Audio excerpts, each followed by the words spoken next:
So, good evening. I wanted to thank you for the invitation to attend this evening. I'm really honored to be here. This is my first time in your community center here at the Friendship Center, and it's really quite lovely. The energy here is amazing, and the energy in the room tonight is very uplifting. I find that in talking about this issue sometimes, all the times actually, it's very heavy and very hard. So when we find those moments of connecting with each other through song or through sharing or through images and laughter, it really helps me to continue to do what I do, and sometimes it just feels also overwhelming. So I'm going to talk with you today about walking with our sisters and how it came to be. I'm really interested to hear some of the words used by the previous speakers because it resonates with what we're doing when walking with our sisters. I'll just let you know that how the project came to be was very organic, and it continues to be very organic. And what that means is that it's alive. And as it continues to grow and the energy expands, we make the adjustments as the organizers to it. So it grows and we just help it along the way for it to be what it needs to be. It really does have its own energy and it does have its own spirit. So that's how we've been progressing as the tour travels across the country, is we're learning new things along the way as it goes. So as I'm looking back already to the 5 tours that have visited, I can see the emergence of all of the elements of a nation building exercise.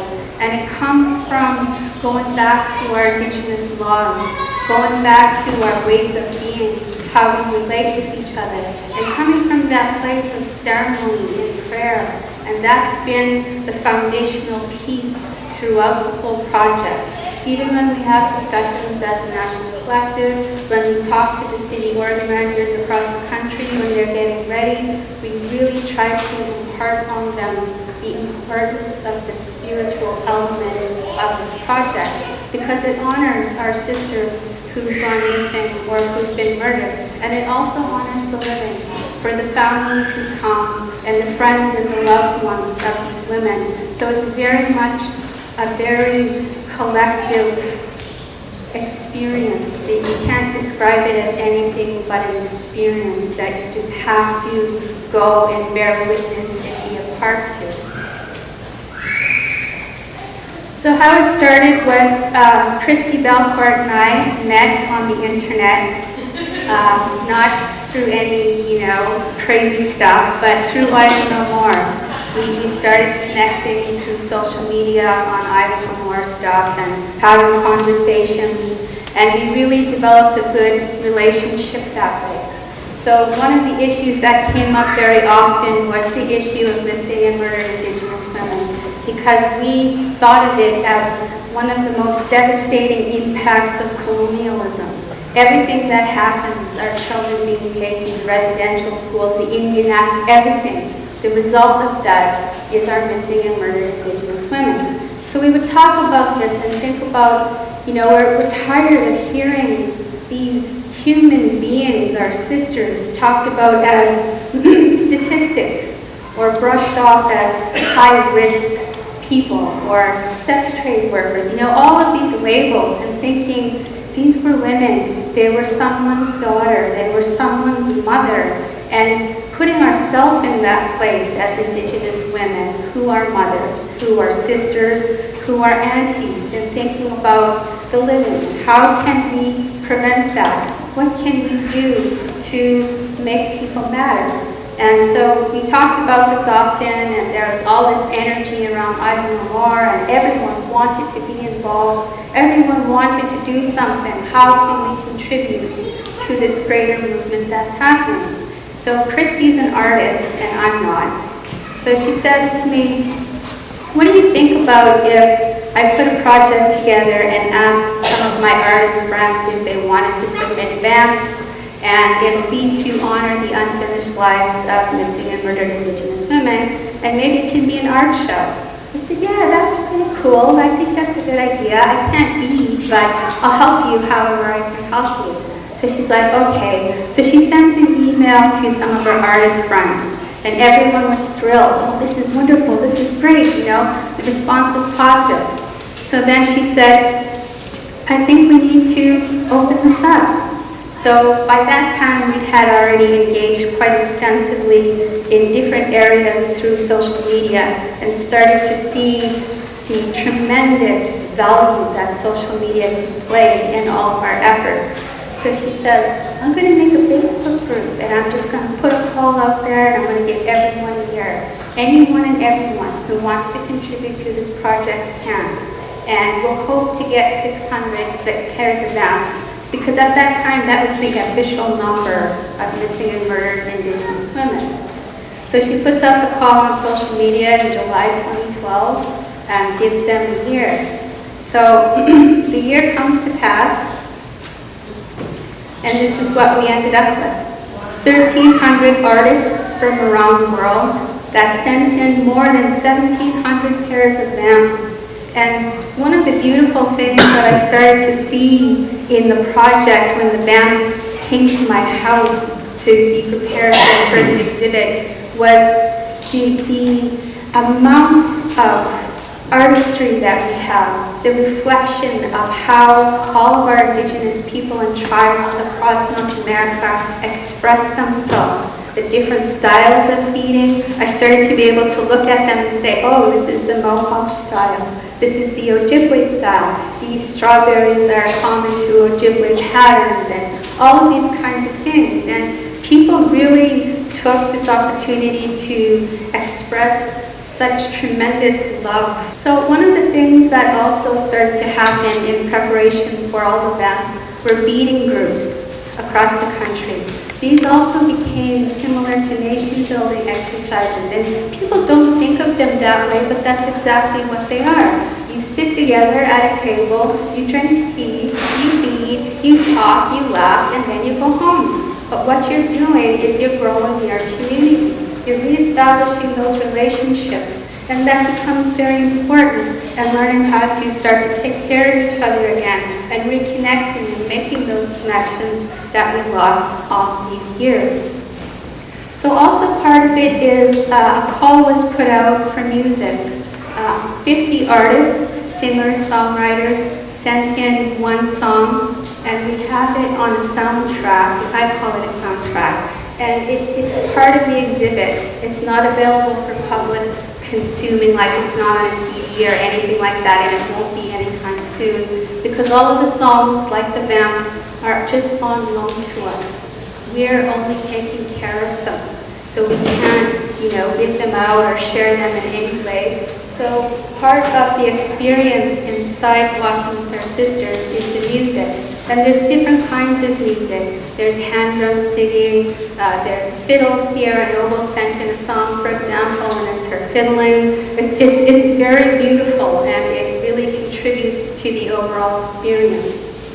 So our Facebook group, when I checked earlier today, is over 14,000 members. And those are from around the world. A lot of people just come because they want to see pictures of the vamps, because as they come in they're photographed, Christy will post them so that everyone can see each individual pair of vamps that are coming in. And the people themselves, they're like glued to the group to watch and wait for when their vamp is finally recorded and photographed, and they could see it, and everyone comments on it.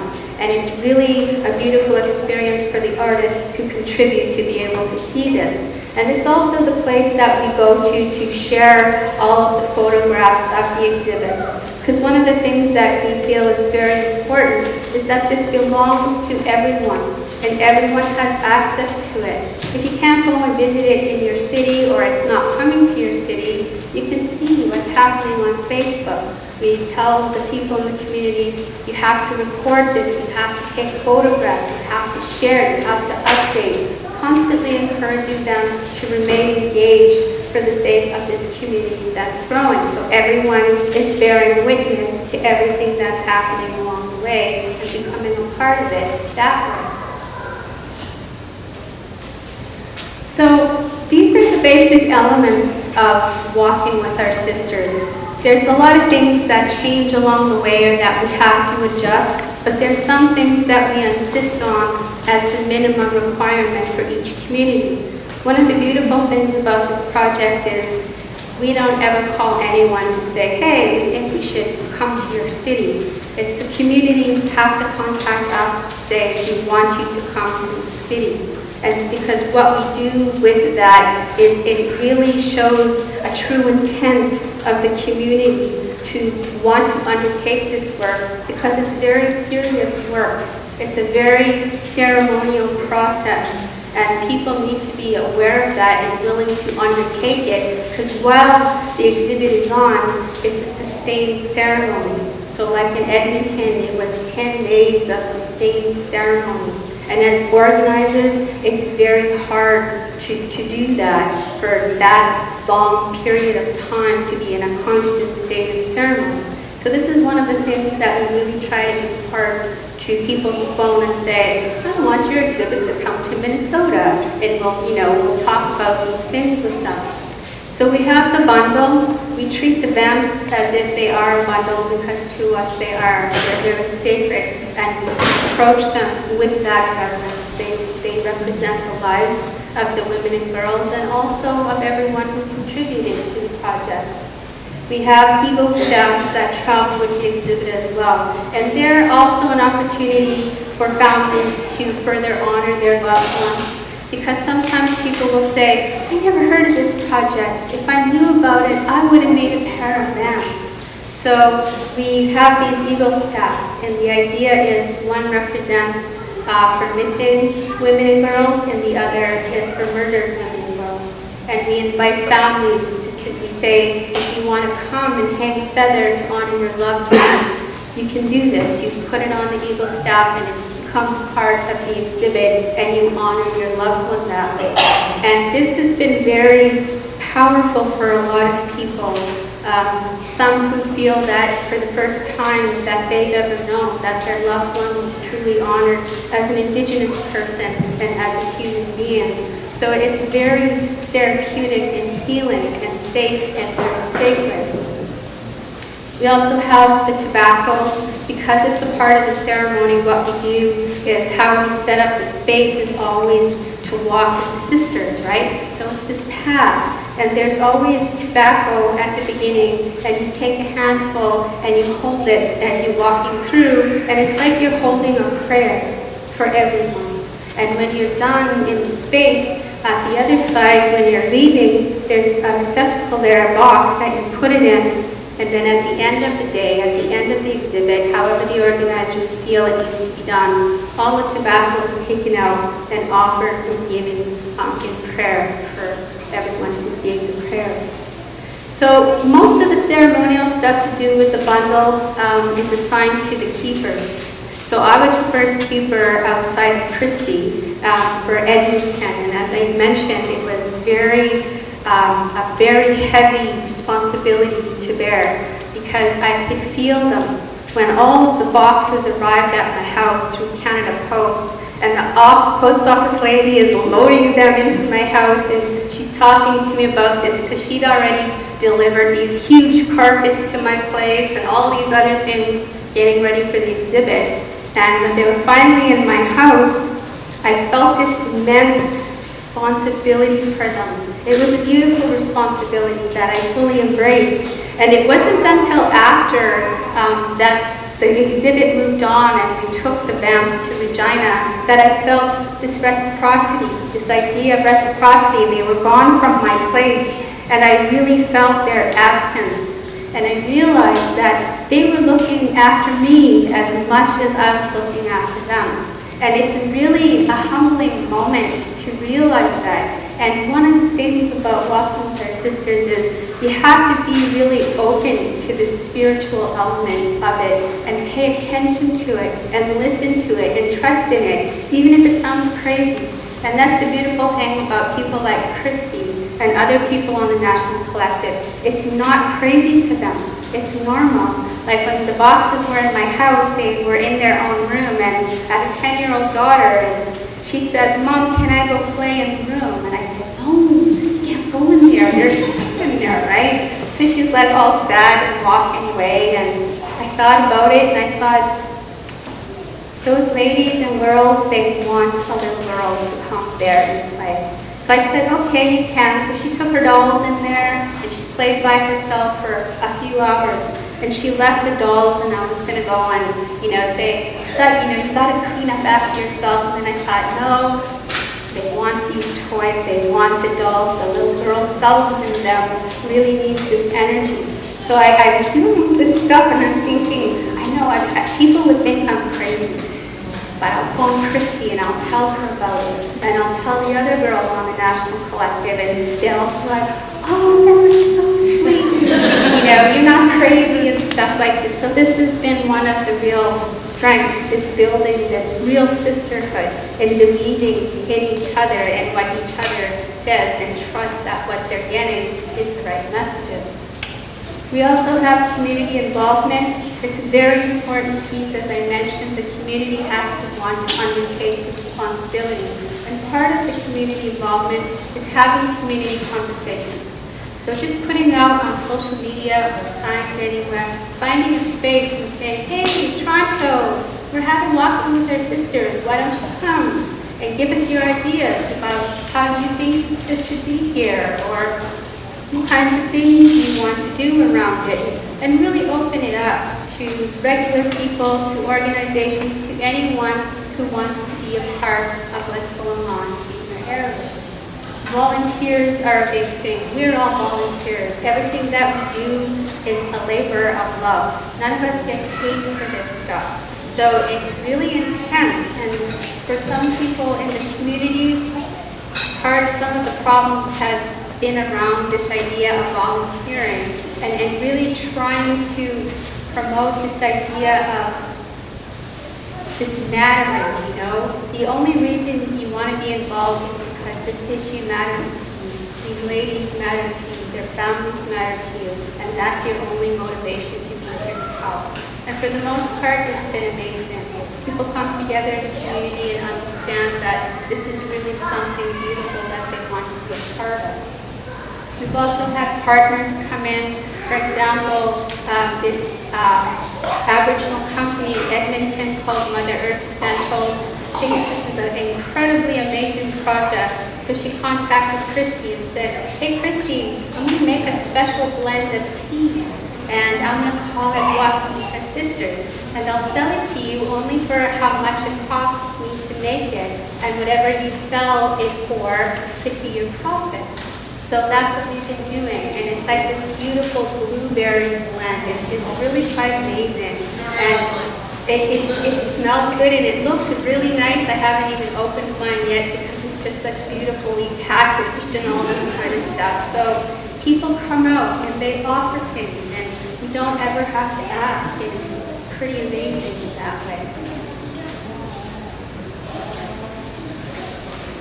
So the project is completely self-sustaining in that there's no government funding, no industry funding. This is our bottom line. We will accept no government funding or industry funding whatsoever. It's been so the tour is stretching for 9 years. This is how much interest we've got from around North America. We started in Edmonton just this past fall, and these are just some of the places in between: Regina, Winnipeg, Parry Sound, Whitehorse, Santa Fe, New Hampshire, with the last exhibit being scheduled for March 2019 in Kenora. So this is how far ahead we're planning. And the schedule is adjusting as we start to become aware that this isn't just an art exhibit, this is a ceremony. We have to double back and contact galleries and say, "This is kind of changing. I don't know if it suits your gallery now." So we have to, readjust plans. So it's always ongoing, the schedule changing and adding. Now that we're getting out there more and more people are calling to say, "We want you to come to our town." So some of the things that we encourage communities to do is have other events. because it's not just about honoring, it's about community. So we have the community conversations that I mentioned, and we've had more than 1,500 people at minimum through each exhibit so far.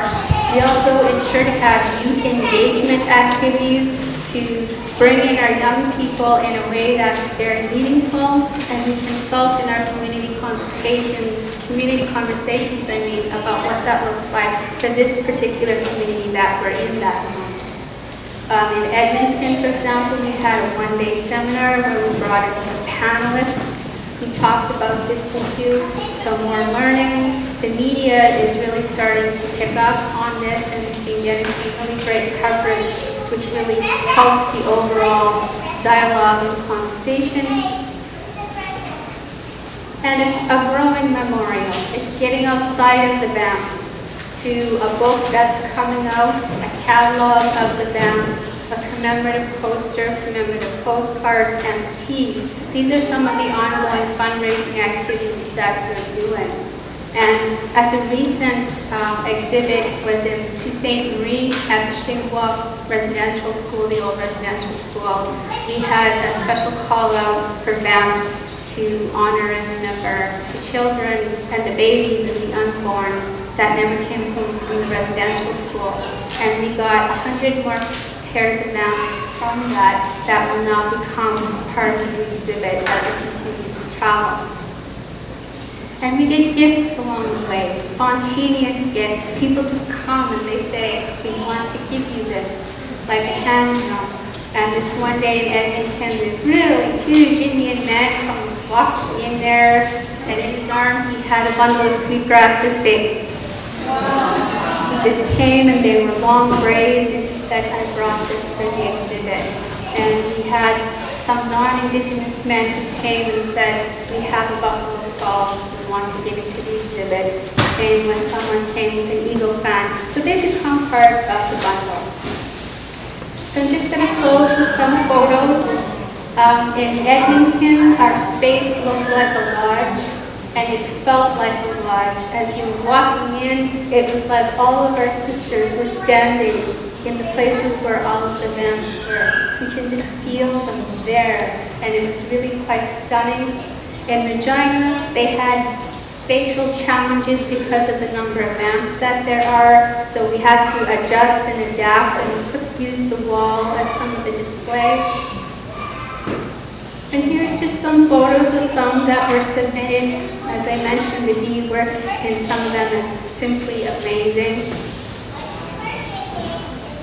These are a little bit dark, but they're images of Sault Ste. Marie setting up how we post these photos on Facebook so people can see the progression of how things are going. These are some photos from community conversations along the way from different cities, different towns, people who come out and talk about this. Here's some photos from different events. A lady cooking for a feast in Paris-Film.